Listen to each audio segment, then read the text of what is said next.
Hi hello ಎಲ್ರಿಗೂ ನಮಸ್ಕಾರ, ಜೈ Hind. So ಎಲ್ಲರಿಗೂ ಇವತ್ತಿನ ನನ್ನ ಒಂದು ಯೂಟ್ಯೂಬ್ ಚಾನಲ್ಗೆ ಎಲ್ರಿಗೂ ಸ್ವಾಗತ ಸುಸ್ವಾಗತ.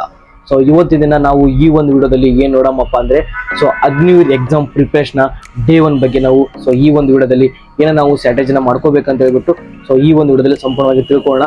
ಸೊ ಹಾಗಾಗಿ ಯಾರು ಕೂಡ ಈ ಒಂದು ವಿಡಿಯೋನ ಸ್ಕಿಪ್ ಮಾಡಲೇಬೇಡಿ. ಹಾಗೇನೆ ಅಗ್ನಿವೀರ್ ಅಪ್ಲಿಕೇಶನ್ ಹಾಕಿರೋ ನಿಮ್ಮ ಫ್ರೆಂಡ್ಸ್ಗೆ ಈ ಒಂದು ವಿಡಿಯೋನ ತಪ್ಪದೆ ಅವರು ಕೂಡ ಶೇರ್ನ ಮಾಡಿ. ಸೊ ನಾನು ನಿಮಗೆ ಇದ್ರೊಳಗಡೆ ಕೆಲವೊಂದಿಷ್ಟು ಪಾಯಿಂಟ್ ಹೇಳ್ತೀನಿ. ಸೊ ಪಾಯಿಂಟ್ನ ನೆನಪಲ್ಲಾದ್ರೂ ಇಟ್ಕೊಳ್ಳಿ, ಎಲ್ಲ ನೋಟ್ ಆದ್ರೂ ಮಾಡ್ಕೊಳ್ಳಿ. Point number 1. ಸೊ ಮೊದಲೇದಾಗಿ ನೀವು ಅಗ್ನಿವೀರ್ಗೆ ಯಾವೆಲ್ಲ ಸಿಲೆಬಸ್ ಇದೆ, ಯಾವೆಲ್ಲ ಚಾಪ್ಟರ್ ವೈಸ್ ಇದೆ ಅಂತ ಹೇಳ್ಬಿಟ್ಟು ಅವನ್ನ ಒಂದ್ ಕಡೆ ನೋಟ್ ಮಾಡ್ಕೊಳ್ಳಿ. ಸೊ ನಾವು ನೋಟ್ ಮಾಡ್ಕೊಂಡು ಅದ್ರೊಳಗಡೆ ಯಾವೆಲ್ಲ ಇದೆಯಲ್ಲ ಅದೇ ರೀತಿಯಾಗಿ ನೀವು ನಿಮ್ಮ ಒಂದು ಸ್ಟಡಿನ ಸ್ಟಾರ್ಟ್ ಮಾಡಬೇಕಾಗುತ್ತೆ. ಆಮೇಲೆ ಬಹಳ ಯೂಟ್ಯೂಬ್ ಚಾನಲ್ ಒಳಗಡೆ ಕೂಡ ನಿಮಗೆ ಹಾಕಿದ್ದಾರೆ. ಸೊ ಅದನ್ನು ನೋಡ್ಕೊಳ್ಳಿ. ನಿಮ್ದು ಫಸ್ಟ್ ಸಿಲೆಬಸ್ನ ನೀವು ನೋಟ್ ಮಾಡ್ಕೊಳ್ಳಿ. ಸೊ ನಿಮ್ಗೆ ಯಾವೆಲ್ಲ ಸಿಲೆಬಸ್ ಐತೆ ನಿಮ್ಮ ಸಿಲೆಬಸ್ ಪ್ರಕಾರ ನೀವು ನಿಮ್ಮ ಒಂದು ಸ್ಟಡಿನ ಸ್ಟಾರ್ಟ್ ಮಾಡ್ರಿ. ಅಂದ್ರೆ ನೀವು ಈಸಿಯಾಗಿ ಎಕ್ಸಾಮ್ನ ಪಾಸ್ ಆಗ್ಬೋದು ಸಿಲೆಬಸ್ ಪ್ರಕಾರ ಓದಿದ್ರೆ. Point number 2. ಸೊ ನೀವು ಈಸಿಯಾಗಿ ಎಕ್ಸಾಮ್ನ ಕ್ಲಿಯರ್ ಮಾಡ್ಕೋಬೇಕಂತಪ್ಪ ಅಂದ್ರೆ ಒಂದು ಆನ್ಲೈನ್ ಕ್ಲಾಸ್ ಆದ್ರೂ ಜಾಯ್ನ್ ಆಗಿರ್ಬೇಕು, ಇಲ್ಲಕ್ಕಪ್ಪ ಅಂದ್ರೆ ಆಫ್ಲೈನ್ ಕ್ಲಾಸ್ ಆದ್ರೂ ಜಾಯ್ನ್ ಆಗಬೇಕು. ಸೊ ಆಗೋದ್ರಿಂದ ನಿಮಗೆ ಅಲ್ಲಿ ಸಿಲೆಬಸ್ ವೈಸ್ ನಿಮಗೆ ಕ್ಲಾಸ್ನ ಹೇಳ್ತಾರೆ, ಆಮೇಲೆ ಸಿಲೆಬಸ್ ವೈಸ್ ನಿಮ್ಗೆ ಕ್ವಶನ್ ಆನ್ಸರ್ನ ಕೊಡ್ತಿರ್ತಾರೆ. ಹಾಗಾಗಿ ಆನ್ಲೈನ್ ಆಗಲಿ ಆಫ್ಲೈನ್ ಆಗಲಿ ಕ್ಲಾಸ್ನ ಜಾಯ್ನ್ ಆಗಿ. ಅದಾದ್ಮೇಲೆ ಪಾಯಿಂಟ್ ನಂಬರ್ 3.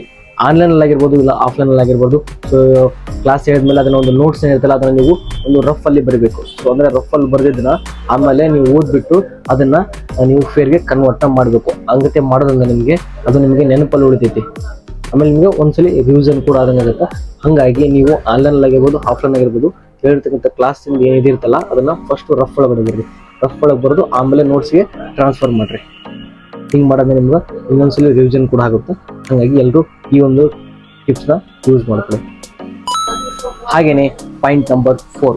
ಸೊ ನೀವು ಏನೆಲ್ಲ ಓದಿರ್ತಿರಲ್ಲ, ಹಿಂದಿಂದೆಲ್ಲ ಓದಿರ್ಬೋದಾಗಿರ್ಬೋದು, ನೀವು ಏನೆಲ್ಲ ಓದಿರಲ್ಲ ಅದನ್ನ ಮತ್ತೆ ಓದ್ರಿ. ಅಂದ್ರೆ ನೀವು ಎಷ್ಟು ಸಲ ಓದ್ತೀರಾ ಅಸಲ ನಿಮ್ಗೆ ನೆನಪುಕೊಳ್ಳುತ್ತೆ. ಹಾಗಾಗಿ ಕಂಟಿನ್ಯೂ ಆಗಿ ರಿವಿಷನ್ ಮಾಡಿ.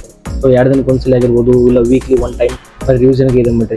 ಒಂದು 6 ಡೇಸ್ ಹೋದ್ರಿ 1 ಡೇಸ್ ಬರೀ ರಿವಿಷನ್ ಮಾಡಿ. ಸೊ ಈ ಟೈಪ್ ಅಂದ್ರೆ ನೀವು ಜಾಸ್ತಿ ಎಷ್ಟು ರಿವಿಷನ್ ಮಾಡ್ತಾರಲ್ಲ ಅಷ್ಟು ನಿಮಗೆ ಕ್ವಶನ್ಸ್ ನೆನಪುಳ್ತವೆ. ಹಾಗಾಗಿ ಜಾಸ್ತಿ ರಿವಿಷನ್ ಮಾಡಿ. ಹಾಗೇನೆ point number 5. So point number 5 ಬಂದ್ಬಿಟ್ಟು ಏನಪ್ಪಾ ಅಂದ್ರೆ ನೀವು ಜಾಸ್ತಿ ಎಕ್ಸಾಮ್ ಪ್ರಿಪರೇಷನ್ ಬಗ್ಗೆ ಫೋಕಸ್ ಆಗಿರ್ರಿ.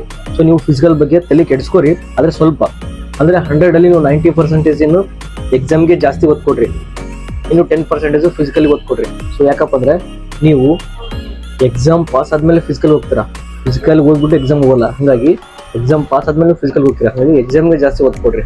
ಈ ಒಂದು ವಿಡಿಯೋ ಇಷ್ಟ ಆಗಿದೆಪ್ಪ ಅಂದ್ರೆ ಲೈಕ್ ಮಾಡಿ, ಶೇರ್ ಮಾಡಿ, ಸಬ್ಸ್ಕ್ರೈಬ್ ಮಾಡ್ಕೊಳ್ಳಿ.